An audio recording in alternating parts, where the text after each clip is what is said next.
우리가 대화를 하다가 가장 당황스러운 때는 아마도 면전에서 비판할 때가 아닐까 생각을 해봅니다.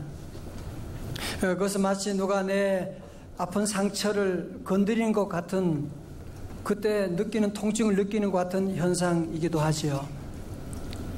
그래서 대부분의 사람들은 비판하면 그 자리에서 화를 내고 너는 그렇지 않냐고 그렇게 대드는 경우가 참 많이 있는데, 여러분, 다윗 왕의 위대한 점은 무엇이냐면 나단 목사님이 그에게 우리아 장군의 아내 밧세바를 강제로 빼앗아간 그 나쁜 사람이 바로 당신이 아니냐고 그렇게 지적하게 될 때에 다윗은 비록 왕이지만 그는 더 이상 한마디의 변명도 하지 않고 그는 선지자 앞에 꿇어 엎드리게 되고 내가 여호와께 범죄하였습니다 하고 눈물로 모든 것을 시인하는 거 있지요. 정말 이 다윗의 위대한 모습이 여기서 나타나게 되는, 여러분, 성경은 그래서 다윗이 범죄한 것도 어느 하나 가감 없이 다 기록하고 있고 다윗이 회개하는 것도 다 그대로 기록을 하고 있는 거예요. 그래서 성경이 위대한 것이거든요. 여러분, 하나님이 다윗이 회개할 때 즉각적으로 용서를 선포하시는데요. 다윗이 앞에서 뭐라 그랬어요? 한 마리밖에, 양 한 마리밖에 없는 가난한 집에 그 양을 빼앗은 놈이 누구냐? 그런 부자는 마땅히 죽을 자라 그렇게 말했잖아요. 그죠? 마땅히 죽을 죄를 지었지만 죽지 않을 것입니다. 여러분, 그러나 14절을 잘 보세요. 이 일로 말미암아 여호와의 원수가 크게 비방할 거리를 얻게 하였으니 당신 낳은 아이가 반드시 죽으리이다 하고. 자, 지금 보세요. 무슨 얘기하는 거예요? 죄의 삭은 뭐예요? 사망이지요. 다윗이 지은 죄로 말미암아, 다윗이 지은 죄로 자기가 마땅히 죽어야 함에도 불구하고 하나님께서 내가 너를 살려주는 대신에 너에게서 태어난 그 아이가 죽게 될 것이다. 죄가 없는 그 아이가 죽게 될 것이라고 선포하고 있는 거예요. 이것은 마치 범죄는 우리가 했는데 우리가 죄를 지어 죽어 마땅한데 하나님께서는 우리의 죄를 용서해 주시고 하나밖에 없는 죄가 없는 아들 독생자 예수 그리스도를 십자가에서 죽게 하는 것과 같은 원리인 것입니다. 여러분, 우리 부모로서 가장 힘들 때가 언제예요? 우리 사랑하는 아이들이 아플 때 아닙니까? 그죠? 차라리 내가 아팠으면 좋겠는데 아이들이 아플 때 정말 감당하기 어렵습니다. 아니, 그것도 말도 못하는 어린 것이 아플 때, 아니 그것도 다른 이유가 아니라 바로 이 부모의 잘못 때문에 우리 아이가 아프다라고 하는 것을 알게 되었을 때 정말 고통스럽지 않을 수가 없습니다. 여러분, 다윗은 밧세바 사이에서 불륜으로 태어난 아이가 아프다라고 할 때 그는 직감적으로 알게 되는 거죠. 아하, 여호와께서 나의 죄로 말미암아 우리 아이를 치셨구나 하는 것을 그는 깨닫게 되고, 그는 어떻게 합니까? 뭐 했어요? 기도했습니다. 예, 적극적으로 그는 기도했습니다. 어떤 사람은 그렇게 얘기합니다. 아이, 다윗이 그가 그 못된 짓을 하고 죽을 죄를 저질러 가지고 그래서 그 결과 아이가 아픈데 무슨 자격으로 살려달라고 그렇게 기도할 수 있느냐라고 할지 모르지만, 여러분, 저를 보세요. 여러분, 만약에 여러분은 자녀가 큰 실수를 했어요. 그래서 집을 나갔어요. 그 자녀가 너무너무 미안해가지고 다시는 집에 들어올 수가 없고 집에 전화도 안 하고 그러면 여러분 부모님의 마음이 어떠겠어요? 아니지요. 비록 큰 실수를 했지만 그래도 전화도 하고 집에 돌아오기를 기다리는 것이 부모의 마음이 아니겠어요? 여러분, 지금 다윗은 나단 선지자를 통해서 바로 반드시 네 아이가 죽게 될 것이다 라고 하는 얘기를 들었고, 이 모든 것이 다 나의 죄로 말미암는 것이라고 하는 것을 그는 분명히 알았습니다. 그럼에도 불구하고 그는 사랑받는 자녀로서 하나님의 그 사랑을 의심하지 않은 거예요. 예레미야 애가 3장 22절의 말씀 다 같이요. 시작. 여호와의 인자와 긍휼이 무궁하심으로 우리가 진멸되지 아니함이니이다. 영어에서는 그렇게 나와요. His compassions never fail. 여러분, 하나님의 사랑, 하나님의 컴패션은 절대로 실패하지 않는다. 우리가 실패하면 실패했지 하나님의 사랑은 영원히 never fail 하시기 때문에 다윗은 그 하나님의 무궁하신 그 사랑, 그 긍휼을 의지해서 하나님, 내가 죄를 지은 거 알아요.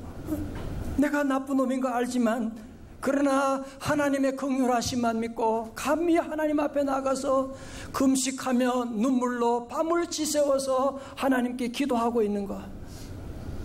여러분, 이것이 바로 믿는 자의 모습이 되어야 할 줄로 믿습니다. 하나님, 여러분 그거 기뻐하세요. 비록 내가 지난 한 주간 죄를 짓고 못된 짓을 했지만 그래도 주일날 주님 앞에 나가서 내가 하나님 회개합니다. 하나님 내게 은혜를 베풀어 주세요. 기도하고 나가는 그 기도 하나님이 얼마나 기뻐하는지 몰라요. 제가 목회해 보면 어떤 분은 그래요.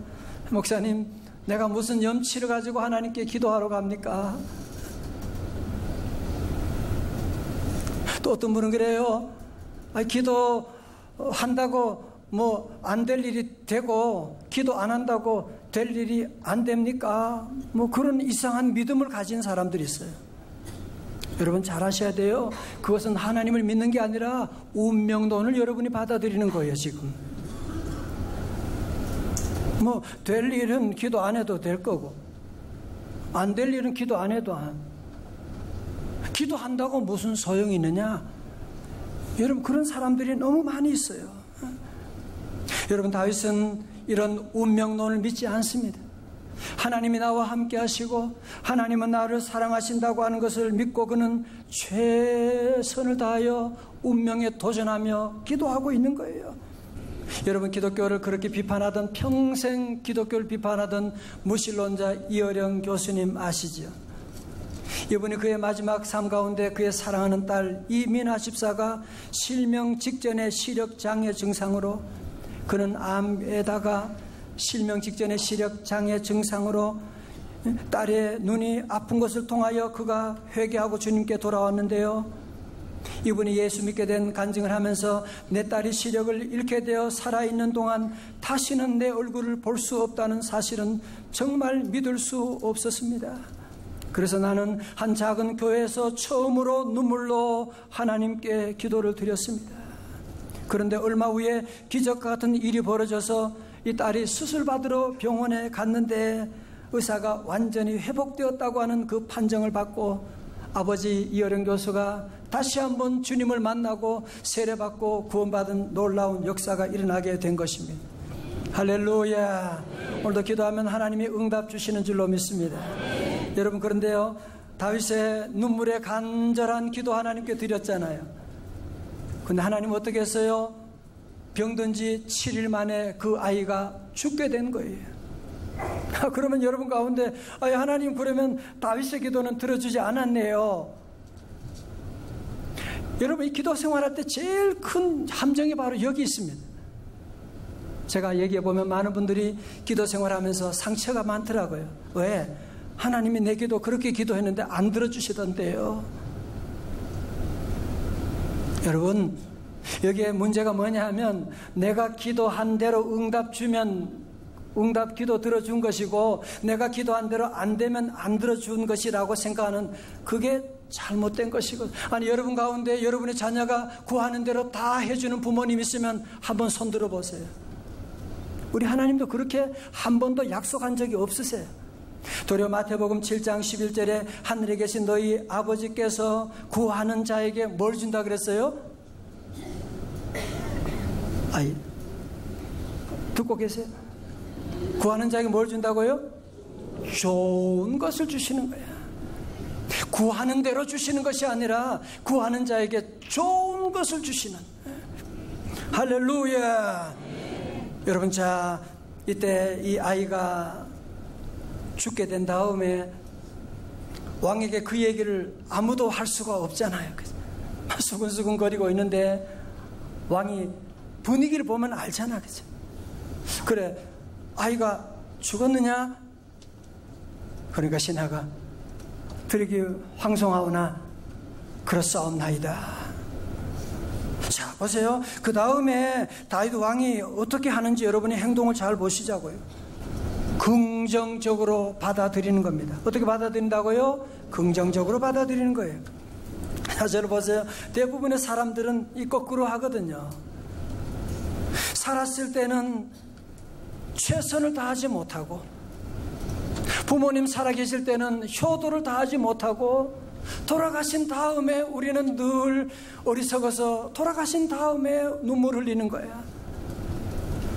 살아계실 때 내가 최선을 다하고 좀 더 잘해줄 걸, 내가 병원에 좀 더 자주 찾아볼 걸, 그때 좀 더 내가 최선을 할 걸 후회하면서 돌아가신 다음에 우리가 얼마나 눈물을 많이 흘립니까? 다 이것은 부질없는 짓이 아닐 수가 없습니다. 여러분, 다윗은 그렇게 하지 않았어요. 살아생전에 그는 최선을 다해 사랑하고 하나님께 기도하고 금식하고 매어달리고, 그러나 기도한 다음에 그 아이가 죽었다고 하니까 어떻게 해요? 하나님이 하신 모든 결과를 그는 긍정적으로 아멘하고 받아들이는 거예요.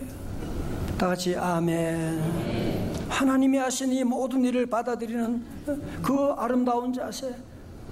사랑하는 성도 여러분, 이제 오늘 저와 여러분도 앞으로 이런 믿음의 삶을 살아야 하지 않겠습니까?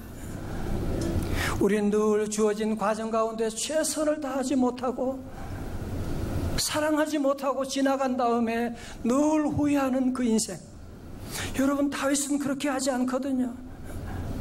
오늘 여러분 가운데 혹시 환난과 상실 가운데 아파하는 분이 혹시 계십니까? 더 이상 거기에 너무 연연하지 마세요. 내가 기도하고 최선을 다했는데 떠나갔다.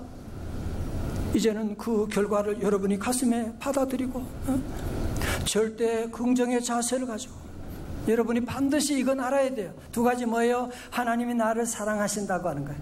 두 번째, 하나님이 사랑하는 사람은 모든 것이 합력하여 뭐예요? 선을 이루게 되는. 여러분의 과거도 과거 때문에 여러분이 앞으로 더 잘 될 거예요. 과거에 그 아픔이 있었기 때문에 내가 주님을 알게 되는 것이고, 과거 실패 때문에 여러분이 성공하는 날도 오게 될 것이거든요. 그래서 우리 성도들은 지난날의 과거에 너무 연연하지 않고 주어진 과거를 믿음으로 아멘으로 받아들이고 나가는 것입니다. 할렐루야. 저는 축구 운동은 잘 못하지만 축구 보는 것은 좋아합니다. 제가 오래전에 축구하다가 자살골 한 적이 있는데 어떤 성도는 그걸 아직까지 기억하는, 그러면 건강이 참 안 좋아요. 그런 거 다 잊어버리셔야 돼요. 여러분이 아시는 것처럼 지난 주간에 우리나라 30여 년간 한국 축구 최고 공격수 그러면 누구나 차범근이라고 했었는데, 지난주에 차범근을 뛰어넘는 새로운 전설의 주인공이 탄생했는데, 그는 영국 잉글랜드 토트넘의 25살 공격수 손흥민입니다. 이날 프리미어리그 37라운드 레스터 시티와 벌인 원정 경기에 선발 출전해서 2골을 뽑아서 팀의 승리를 가져오게 되었다고 하는 것. 여러분 아시는 것처럼 그는 작년 3월만 해도 깊은 부진에 빠져가지고 다른 중소 리그 이적설이 있게 되었잖아요. 독일로 다시 돌아가야 된다. 저렇게 선수가 골도 못 넣고 그래서 이적설이 있게 되고, 현지 매스컴들은 완전히 돈값도 못한다고 하면서 얼마나 비난하고 인종차별적인 발언도 하게 되고 얼마나 속상합니까? 여러분, 그래도 그때 낙심하고 포기하고 돌아서면 안 되는 거예요. 이 손흥민 청년은 예수님을 믿는 기독 청년입니다. 우리 명성 소년축구 교실 출신은 아니지만 그래도 늘 경기에 들어갈 때마다 기도하는 모습을 제가 보면서 기도하는 사람. 여러분, 운동하려면 가장 중요한 것이 뭐냐? 과거에 자꾸 연연하면은 아무것도 못합니다. 내가 과거에 골을 넣었다 못 넣었다 거기에 집착하게 되면 감독들이 계속 그 얘기하는 거야. 그거 생각하지 말라는 거죠. 골을 넣을 때도 있는 것이고 못 넣을 때도 있는 것이고 잘할 때도 있고 부진할 때도 있는 것이고, 앞으로 손흥민 선수가 앞으로 또 부진할 때도 왜 없겠어요, 그죠? 그러나 우리가 함께 승리하기 위해서는 늘 과거를 보지 않고 늘 미래를 바라보고, 주님이 나와 함께 하시니 나는 잘 될 것이다. 할렐루야. 우리 성도들은 그래서 늘 과거의 불행을 쉽게 잊을 줄 아는 거룩한 건망증을 가지는 게 좋아요. 그래서 이 과거의 것들에 어떤 사람은 계속 그 얘기하는 분이 있어요. 만나면 계속 과거에 벌써 다 스토리를 다 기억하고 있어요. 여러분, 그러면 절대로 앞으로 전진해 나갈 수가 없어요. 과거를 묻지 마세요. 내가 이 노래를 불러야 되겠습니까? 자, 이사야 43장 18절의 말씀, 오늘 요절 말씀이에요. 다 같이 크게 시작. 너희는 이전 일을 기억하지 말며 옛적 일을, 옛날 일을 생각하지 말라.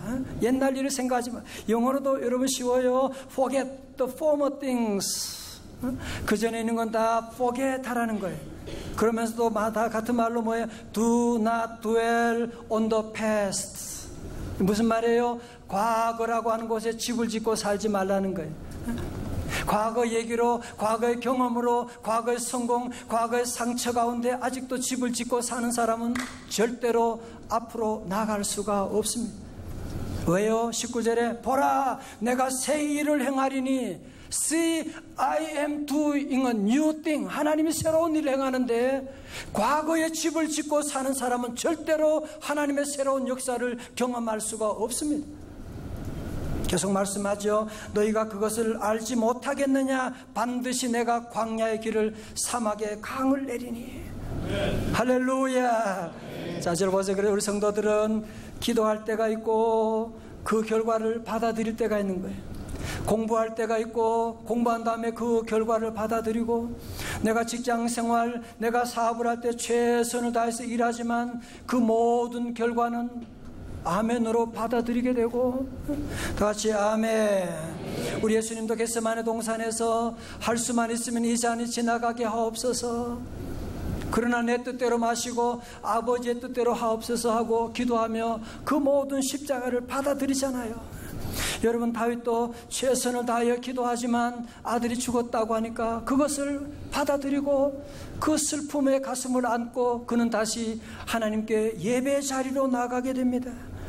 이런 다윗에게 하나님께서 얼마나 놀라운 보너스를 주시는지요. 하나님께서 그 다윗에게 둘째 아들을 허락해 주셨어요. 그의 이름을 다 같이 뭐라고 해요? 솔로몬이라고 하지요. 여러분, 솔로몬이라고 하는 이름의 뜻은 히브리 말로 샬롬이라고 하는 뜻에서 온, 샬롬 뜻이 뭐예요? 평화다. 여러분, 다윗이 왜 샬롬이라는 이름을 지었겠어요? 이제는 하나님과 우리 사이에 평화가 이루어지고 우리나라에도 이제는 평화가 이루어지게 하여 주옵소서. 그런 마음으로 그 아들의 이름을 솔로몬이라고 지었는데, 하나님이 급하게 나단 선지자를 다윗에게 다시 보냈어요. 그 다윗이 깜짝 놀라서 어떻게 목사님 오셨습니까? 그러니까 하나님께서 우리 솔로몬에게 또 다른 이름을 하나 지어주셨습니다. 예, 그 이름이 뭔데요? 다 같이 여디디야. 시작. 오늘 여러분, 이 이름을 꼭 기억하십시오. 25절의 말씀 보세요. 선지자 나단을 보내 그의 이름을 여디디야라 하시니 이는 여호와께서 사랑하셨기 때문이더라. 여러분, 여디디야라고 하는 말의 뜻은 뭐냐? 여호와께서 가장 사랑하는 사람이다, 그 뜻이에요. 여러분, 자, 저를 보세요. 여러분, 이 당시 다윗의 마음이 어땠을까요? 그죠? 내가 정말 죽을 죄를 저질러 가지고 내가 안 죽고 내 사랑하는 아들이 죽어버리게 되고 하나님 앞에 정말 나는 면목이 없다. 아마 하나님 나 같은 인간 사랑하실까? 그런 생각을 왜 안 했겠어요? 그죠? 그런데 하나님께서 나단세를 통해서 그에게 주시는 아들의 이름 뭐예요? 여디디야다. 내가 너의 아들을 사랑하노라. 아마 다윗이 이 이름을 받았을 때 아마 눈물을 펑펑 쏟았을 거예요. 아니, 하나님 어찌하여 나 같은 것을 아직도 사랑하시나이까 하는. 사랑하는 성도 여러분, 오늘 여러분 가운데도 지난 주간 여러분의 삶을 돌아보면서 정말 힘들고 어려운 순간을 지나는 분이 계실 거예요. 여러 가지 모양으로 시험에 드신 분도 있을 거예요. 하나님이 나 같은 것 정말 오늘 교회 온 것도 모르실 거야. 나 같은 거 하나님이 사랑하실까? 내가 하나님 마음을 얼마나 아프게 했는데. 혹시 여러분 가운데 그런 분이 계실지 모르지만 그렇지 않습니다. 하나님 오늘 여러분을 여디디아로 불러주시는 줄로 믿습니다. 그래도 하나님 여러분을 사랑하십니다. 절대로 여러분을 포기하지 않으십니다. 우리 성도도 오늘 이 시간 하나님께서 나 같은 죄인도 여디디아로 불러주신다.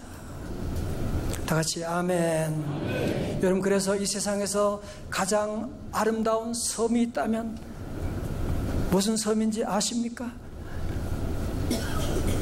그레도라고 하는 섬입니다. 그레도라고 하는 거예요. 제가 몇 주 전에 새벽에 말씀드렸습니다마는 미국의 하버드 대학 박사를 마치고 몽골 선교사로 헌신한 이영규 선교사님, 이 쓴 내려놓음이라고 하는 책, 여러분 가운데도 많이 보셨을 텐데, 이분이 하나님께 내려놓음으로 주시는 그 축복을 간증한 것이 있어요. 2005년 봄에 몽골 이레교에서 개척한 베르흐 지역의 예배 처소를 방문해서 예배드리던 중에 벌러르라고 하는 자매가 예배 시간에 땀으로 뒤범벅이 되어 교회에 뛰어들어왔습니다. 그녀는 몇 달 전에 이 선교사님을 통해서 예수님을 만난 사람이에요. 자초지종 얘기를 들어보니까 몇 시간 전에 소를 몰고 가다가 그만 어떻게 소를 잃어버리게 된 거예요. 그 소를 찾느라고 동서사방 뛰어다니다가 보니까 예배 시간이 된 거예요. 어떻게 해요? 그냥 소도 팽개치고 하나님 생각하며 예배 자리로 뛰어들어왔다는 거예요.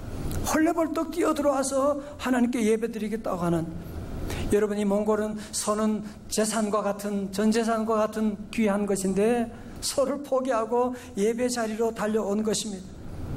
이때 선교사님은 그 자매가 소가 아닌 예배를 선택한 그 믿음에 감탄을 하며, 하나님, 우리 사랑하는 자매님을 긍휼히 여겨주시고 잃었던 소도 되찾게 하여 주옵시고 하나님께 간절히 기도했어요. 그리고 예배가 끝나는데 예배당 밖에서 감기가 들어서 그래요. 아니, 소름 소리가 들리는 거야. 아니, 소가 어떻게 집에 가지 않고 그 소가 예배당을 찾아오게 되는 놀라운 기적이 일어나게 되는. 다 같이 아멘. 그렇습니다. 하나님 예배에 하나님을 찾아 나왔더니만 하나님도 만나고 잃었던 소도 되찾게 되는 하늘과 땅의 놀라운 축복을 회복하게 된 줄로 믿습니다. 그렇습니다. 사랑하는 성도 여러분, 여러분의 어떤 아픔 가운데도 어떤 상실 가운데도 우리 성도들은 예배가 먼저입니다. 우리는 기도가 먼저입니다. 하루 삶 가운데 여러분이 아무리 복잡하고 힘들어도 새벽 기도가 먼저입니다. 여러분이 기도를 회복하고 하면, 예배를 회복하면 잃었던 모든 것들, 아니 그것보다 더 놀라운 회복의 역사가 반드시 일어날 줄로 믿습니다. 이 시간 여러분 가운데 지난날 잃어버렸던 상처들, 아직도 거기에 집 짓고 사는 분들이 많이 계시잖아요. 오늘 주님은 여러분에게 더 이상 거기에 머무르지 말라고 말씀하는 거예요. Do not dwell on the past. 더 이상 거기에 집 짓지 말고 이제는 위를 바라보고 하나님과 함께 새로운 놀라운 역사를 준비해 나아갈 수 있기를 주님의 이름으로 축원합니다. 혹시 여러분 가운데 다윗처럼 나는 면목이 없어, 나 같은 것이 어떻게 하나님께 기도하며 하나님이 나 같은 거 사랑하지 않을 거야. 여러분, 오늘 이거 하나 꼭 기억하셔야 돼요. 주님의 음성을 들으셔야 돼요. 아닙니다. 그래도 하나님은 여러분을 사랑하십니다. 여러분은 여디디아입니다. 이번 한 주간 여러분 모두 이 말씀을 기억하고 여러분 집에 돌아가서 남편에게도 아내에게도 당신은 여디디아라고 하는 사실을 고백하십시오.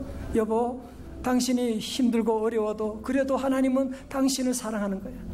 여러분 자녀들에게도 여디디아라고 불러주고, 우리 자녀들이 학교에서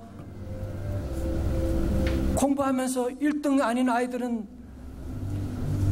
10몇 년 동안 계속 야단 맞고 열등감 가운데 사는데 집에 와서까지 엄마가 그렇게 야단치고 그러면 어떻게 해요?